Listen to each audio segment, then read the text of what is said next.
नमस्कार मंडळी, स्वागत आहे तुमचं आपल्या आठवणींच्या गोष्टी या चॅनेलवर. आजची कथा आहे एका साध्या कुटुंबाची, त्यांच्या घरातील छोट्याशा देवघराची आणि एका अशा रहस्याची ज्याचं सत्य समोर आल्यानंतर संपूर्ण कुटुंबाच्या डोळ्यात अश्रू आले. या घरातील देवघरात रोज रात्री एक ताजं फूल ठेवलं जायचं, पण सकाळी उठल्यावर ते फूल नेहमी गायब झालेलं असायचं. सुरुवातीला घरच्यांनी याकडे फारसं लक्ष दिलं नाही, पण जेव्हा ही गोष्ट रोज घडू लागली तेव्हा त्यांना वाटू लागलं की यामागे नक्कीच काहीतरी रहस्य आहे. एका छोट्याशा गावात माधवराव आणि त्यांची पत्नी सरस्वती राहत होते. त्यांना 2 मुलं होती. मोठा मुलगा अमोल आणि लहान मुलगी गौरी. घर फार मोठं नव्हतं, पण घरात नेहमी आनंदाचं वातावरण असायचं. घराच्या एका कोपऱ्यात एक छोटंसं देवघर होतं. त्या देवघरात विठ्ठल रुक्मिणीची मूर्ती, गणपतीची छोटी मूर्ती आणि लक्ष्मी मातेचा फोटो होता. सरस्वतीबाई रोज पहाटे उठायच्या, अंगण झाडायच्या, सडा घालायच्या आणि देवघर स्वच्छ करून देवांना फुलं अर्पण करायच्या. त्यांच्या घरात एक नियम होता, देवाला अर्पण केलेलं फूल दुसऱ्या दिवशी बदलायचं. एके दिवशी सकाळी सरस्वतीबाईंनी देवघर उघडलं आणि त्यांना एक गोष्ट जाणवली. काल रात्री त्यांनी विठ्ठलाच्या चरणी ठेवलेलं सुंदर जाईचं फूल तिथे नव्हतं. त्या स्वतःशीच म्हणाल्या, "अरे, फूल कोठे गेलं?" त्यांनी आजूबाजूला पाहिलं. देवघर बंद होतं. खिडकीही बंद होती आणि घरातील कोणीही रात्री देवघरात गेलं नव्हतं. त्यांना वाटलं, कदाचित मांजराने फूल नेलं असेल.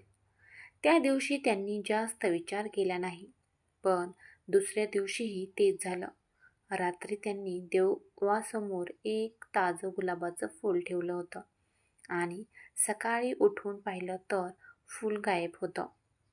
तिसऱ्या दिवशी त्यांनी मुद्दाम एक मोगऱ्याचं फूल ठेवलं. सकाळ तेही गायब झालं होतं. आता सरस्वतींना आश्चर्य वाटू लागलं. त्या संध्याकाळी त्यांनी ही गोष्ट माधवरावांना सांगितली. माधवराव हसत म्हणाले, "अगं, एखादं मूल किंवा मांजर घेऊन जात असेल, एवढा विचार करू नकोस." सरस्वतीबाई म्हणाल्या, "पण देवघर तर आतून बंद असतं आणि घरातल्या कोणालाही फूल काढल्याचं आठवत नाही." अमोल म्हणाला, "आई, आज आपण पाहूया. रात्री फूल ठेवू आणि सकाळी कोण घेऊन जातं ते शोधू." सगळ्यांनी होकार दिला. त्या रात्री सरस्वतीबाईंनी देवासमोर एक सुंदर पांढरं फूल ठेवलं. देवघराचं दार बंद केलं आणि घरातील सगळे झोपले. सकाळी अमोल सर्वात आधी उठला. तो धावत देवघरात गेला. दार उघडलं आणि पाहतो तर काय, फूल गायब झालं होतं. अमोल मोठ्याने म्हणाला, "आई, फूल पुन्हा नाहीये." सरस्वतीबाई धावत आल्या. माधवरावही आले. सगळ्यांनी देवघर तपासलं, पण कोठेही फूल नव्हतं. त्या दिवशी घरात वेगवेगळ्या चर्चा सुरू झाल्या. गौरी म्हणाली, "आई, कदाचित देवानेच फूल घेतलं असेल का?" सरस्वतीबाई म्हणाल्या, "असं काही नसतं गं." पण त्यांच्या मनातही एक विचार आला होता, या फुलाचं नक्की होतं तरी काय? काही दिवसांनी ही गोष्ट शेजारच्या काकूंना कळली. त्या म्हणाल्या, "सरस्वती, हे काही साधं प्रकरण नाही. तुमच्या घरात देवाचा संकेत असू शकतो." दुसऱ्या एका बाईंनी सांगितलं, "कदाचित घरात एखादी दैवी शक्ती आहे." कोणी काही सांगायचं तर कोणी काही. पण सरस्वतीबाईंना कोणत्याही अंधश्रद्धेवर विश्वास ठेवायचा नव्हता. माधवरावांनी ठरवलं की आज रात्री ते देवघरावर लक्ष ठेवणार. रात्री सगळे झोपल्यासारखे झाले. माधवराव मात्र उठून बसले होते. त्यांनी देवघराच्या दिशेने लक्ष ठेवलं. रात्र शांत होती. 11 वाजले, 12 वाजले, 1 वाजला, पण काहीच घडलं नाही. माधवरावांच्या डोळ्यावर झोप येऊ लागली आणि पहाटेच्या सुमारास त्यांना एक अतिशय हलका आवाज येऊ लागला. त्यांनी लगेच डोळे उघडले. देवघराचं दार मात्र बंद होतं. त्यांनी दार उघडलं आणि पाहिलं तर फूल पुन्हा गायब होतं. पण यावेळी त्यांना देवघराच्या खाली जमिनीवर काहीतरी दिसलं. एक छोटासा पांढरा पाकळीचा तुकडा. माधवरावांनी तो उचलला. पाकळीवर माती लागलेली होती. त्यांना आश्चर्य वाटलं. देवघरात माती कशी आली? दुसऱ्या दिवशी त्यांनी देवघराभोवती बारकाईने पाहिलं. देवघराच्या मागच्या भिंतीजवळ एक अतिशय छोटंसं छिद्र होतं. त्यांना वाटलं कदाचित तिथून एखादा उंदीर आता येत असावा. त्या रात्री त्यांनी त्या छिद्राजवळ थोडं पीठ पसरून ठेवलं. सकाळी उठल्यावर पिठावर छोट्या पावलांचे ठसे दिसले. माधवरावांनी ते ठसे पाहिले आणि त्यांना खात्री झाली की हा एखादा छोटा जीव असावा. त्यांनी देवघराच्या मागे शोध घेतला. तिथे एक छोटंसं जुनं लाकडी कपाट दिसलं. कपाट अनेक वर्षापासून वापरत नव्हतं. माधवरावांनी ते हलवलं. कपाटाच्या मागे एक अरुंद जागा होती. त्या जागेतून एक छोटासा उंदीर बाहेर आला आणि धावत निघून गेला. त्यांच्या तोंडात कालचं फूल होतं. अमोल मोठ्याने हसला आणि म्हणाला, बाबा, हेच आहे तुमच्या रहस्याचं उत्तर. सगळ्यांना हसू आलं. पण सरस्वतीबाई मात्र शांत होत्या. कारण उंदीर फूल कोठे घेऊन जातो हे अजून स्पष्ट झालं नव्हतं. त्यांनी त्या अरुंद जागेत पाहिलं. तिथे कापूस, सुकलेली पानं आणि पाकळ्या फुलांच्या पाकळ्यांनी बनलेलं एक छोटंसं घरटं होतं. त्यातील अतिशय लहान उंदराची पिल्लं होती. सरस्वतीबाई काही क्षण त्या घरट्याकडे पाहत राहिल्या.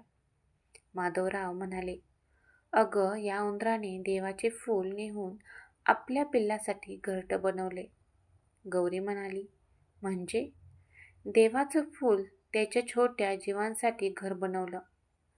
सरस्वतीबाईंच्या डोळ्यात पाणी आलं.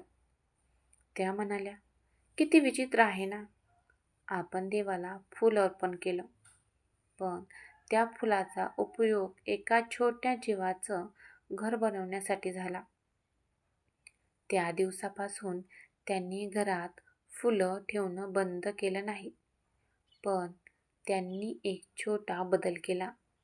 देवाला फूल अर्पण केल्यानंतर दुसऱ्या दिवशी ते फूल काढून टाकण्याऐवजी घराच्या बाहेर पक्षी आणि छोट्या जीवासाठी पाणी आणि थोडं अन्न ठेवायला सुरुवात केली. हळूहळू घराच्या अंगणात पक्षी येऊ लागले.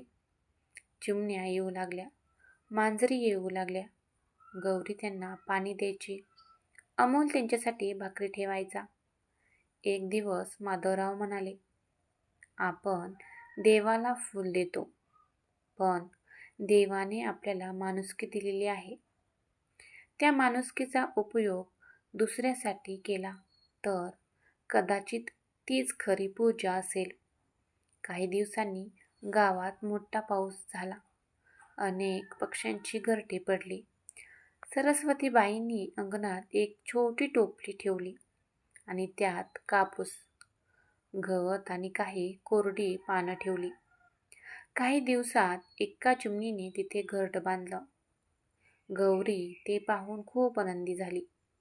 ती देवासमोर उभी राहून म्हणाली, विठ्ठला, तू माझं फूल घेतलं नाहीस, तू ते दुसऱ्यांच्या उपयोगी लावलंस. सरस्वतीबाईंच्या डोळ्यात अश्रू आले. त्यांना त्या दिवशी एक गोष्ट समजली. देवाला अर्पण केलेली वस्तू कोठे जाते यापेक्षा आपल्या मनातली भक्ती कोठे जाते हे महत्त्वाचं आहे. आपण देवाला मोठमोठ्या वस्तू अर्पण करतो, पण घराबाहेर एखादा तहानलेला जीव असेल तर त्याला पाणी देणंही पूजा आहे. एकदा भुकलेला माणूस असेल तर त्याला अन्न देणंही पूजा आहे.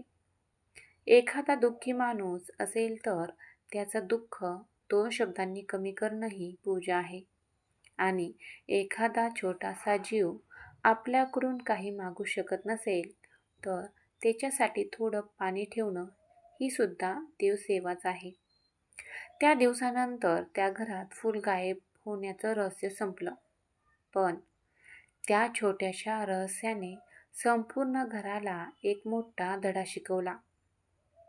देवघरात ठेवलेलं फूल एका छोट्या जीवाच्या घरट्यात गेलं होतं आणि त्या फुलासोबत त्या घरात माणुसकीची नवी सुरुवात झाली होती. मंडळी, आपल्या आयुष्यातही अनेकदा आपण एखाद्या गोष्टीला चमत्कार समजतो, पण त्यामागे निसर्गाचा एखादा साधा नियम, एखादा छोट्या जीवाची गरज किंवा देवाने दिलेला एखादा सुंदर संदेश दडलेला असू शकतो. म्हणून श्रद्धा ठेवा, पण अंधश्रद्धा ठेवू नका. देवाची पूजा करा, पण देवाने निर्माण केलेल्या जीवांची काळजी घ्यायलाही विसरू नका. कारण कधी देव आपल्या दारात मूर्तीच्या रूपाने येत नाही, तो एखाद्या तहानलेल्या पक्ष्याच्या रूपाने येतो, एखाद्या भुकलेल्या जीवाच्या रूपाने येतो किंवा एखाद्या मदतीची वाट पाहणाऱ्या माणसाच्या रूपाने येतो. आणि कदाचित त्या क्षणी आपण त्याला ओळखलं पाहिजे. तर आपल्या हातून केलेली छोटीशी मदत त्यांच्यासाठी संपूर्ण जग असू शकते. जर तुम्हाला ही कथा आवडली असेल तर कमेंटमध्ये लिहा. देव प्रत्येक जीवात आहे. अशाच नवीन, वेगळ्या आणि मनाला स्पर्श करणाऱ्या मराठी कथा ऐकण्यासाठी आठवणींच्या गोष्टी या चॅनेलला सबस्क्राईब करा आणि पुढच्या सुंदर कथेसाठी नक्की भेट द्या. पांडुरंग हरी, विठ्ठल हरी. धन्यवाद.